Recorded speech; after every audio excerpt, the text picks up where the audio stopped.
taught as a professor for a couple of years, and then now I'm running Remote Warrior and trying to bring mental health advocacy to a space that is desperately long overdue. So, how did your time flying UAV shape the way you think about technology and power systems in modern defense?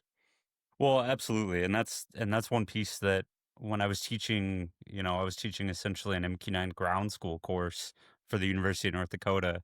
So we're talking about, the power plants, the electrical systems, the different things there within it, and because of the unique requirements that come in with, UAVs and what they're meant for, right? It's a lot different than what people realize, right? Everyone thinks, especially, since 2016 and quads have taken over, across the board with the market and everything else and DJI fighting over it and different things like that, and Skydio trying to throw their hat in the ring, with their contract with the DoD. And so there's so many areas that really there that are unique to that area, and so that was one of the biggest pieces that shaped me in the academia side, was realizing how different it was compared to traditional, because I have so much experience and so much background in, UAVs, but I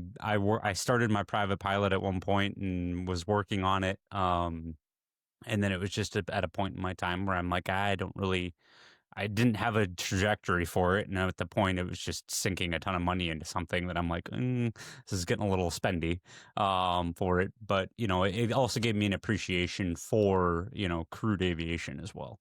And understanding really the big differences between the two.